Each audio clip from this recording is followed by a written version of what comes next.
Assalamualaikum warahmatullahi wabarakatuh. Perkenalkan, nama saya Mas Yunika, pembimbing literasi SDN Pemujaan 2. Saya akan coba mempresentasikan buku yang saya baca dengan judul Dongeng Klasik Maluku, karangan Adam Permana.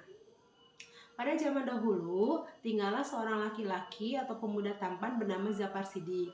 Tak seorang pun warga yang mengetahui asal-usul keluarganya. Ia tinggal sendirian di sebuah rumah kecil daerah Salero, Ternate. Untuk memenuhi kebutuhannya, Zapar mencari kayu, kemudian menjualnya ke pasar. Suatu sore, sepulang mencari kayu bakar, Zapar duduk di tepi telaga untuk melepas lelah. Sore itu sangat cerah. Tiba-tiba ia melihat lengkungan warna-warni dari ujung telaga. Ternyata itu adalah pelangi. Kemudian turunlah 7 bidadari yang hendak mandi di telaga. Zapar terus mengawasi ketujuh bidadari itu di balik pepohonan. Ia sangat terpesona melihat kecantikan mereka. Japar Sidik pun langsung jatuh hati dan berniat untuk memperistrinya. Namun ia merasa kebingungan karena bidadari itu pasti akan terbang kembali ke kayangan. Setelah berpikir sejenak, ia menemukan cara, yaitu pada saat bidadari bersendai gurau, ia melangkah perlahan mengambil selendang warna ungu dan segera kembali bersembunyi di balik pohon dan menyembunyikan selendang ungu itu di balik bajunya. Hari sudah mulai sore, para bidadari bersiap untuk kembali ke kayangan. Namun bidadari ungu kebingungan mencari selendangnya yang hilang. Mereka sudah mencari kemana-mana, namun selendang ungu itu tidak juga ketemu. Hari sudah mulai gelap dan pelangi pun sudah mulai hilang. Akhirnya, keenam bidadari memutuskan untuk kembali ke kayangan dengan meninggalkan bidadari ungu. Tak lama kemudian, keenam bidadari itu hilang dengan hilangnya pelangi. Bidadari ungu ditinggal sendiri, dia pun menangis terseduh-seduh meratapi nasibnya. Zapar merasa kasihan melihat bidadari ungu dan akhirnya menghampirinya. Kemudian dia menanyakan, "Hai bidadari, siapa namamu? Kenapa menangis dan kenapa berada di sini sendirian?" Tanya Zapar, pura-pura tidak tahu apa-apa. "Nama hamba Putri Boki, Tuan. Hamba tidak bisa kembali ke kayangan karena selendang hamba hilang entah kemana.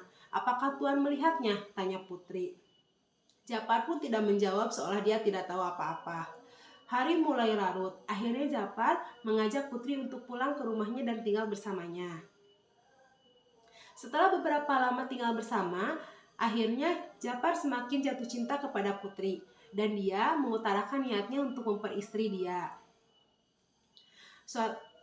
Putri merasa kebingungan. Satu sisi dia ingin kembali ke kayangan, tetapi sisi lain dia tidak bisa pulang ke kayangan karena selendangnya belum ditemukan.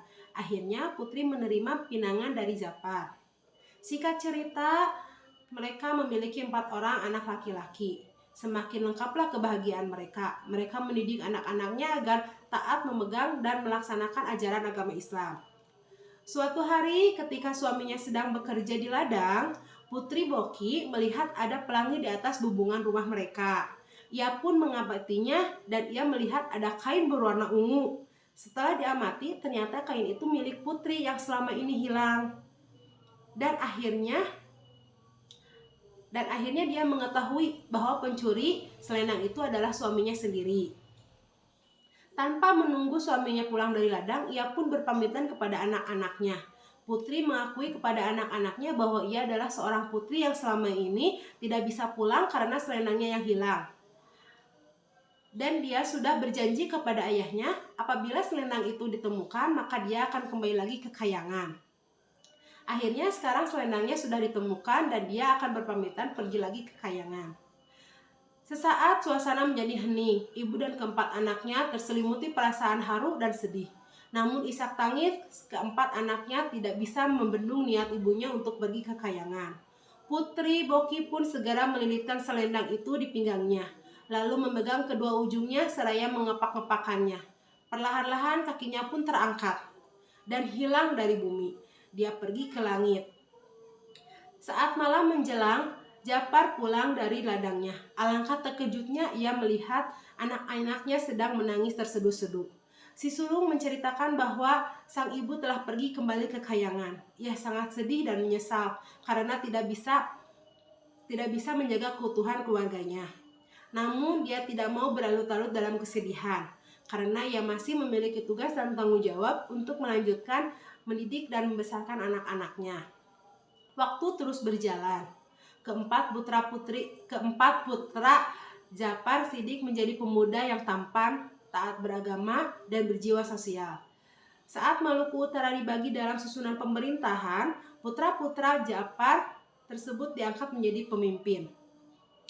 Putra pertama menjadi Sultan di Bacan, putra kedua Sultan di Jailolo, putra ketiga menjadi Sultan di Tidore, dan putra keempat menjadi Sultan di Ternate. Dari merekalah menjadilah lahir-lahir pemimpin-pemimpin Maluku. Pesan yang dapat diambil dari cerita ini adalah sifat tanggung jawab yang ditunjukkan oleh Ja'far kepada anak-anaknya selaku orang tua, di mana ia tetap bertanggung jawab meskipun tidak ada seorang ibu di sampingnya. Ja'far tetap mendidik anak-anaknya sehingga anak-anaknya menjadi anak-anak yang taat beribadah, berjiwa sosial yang tinggi, serta bertanggung jawab sehingga anak-anaknya menjadi pemimpin-pemimpin di daerah Maluku Utara. Demikian yang dapat saya sampaikan. Terima kasih. Wassalamualaikum warahmatullahi wabarakatuh.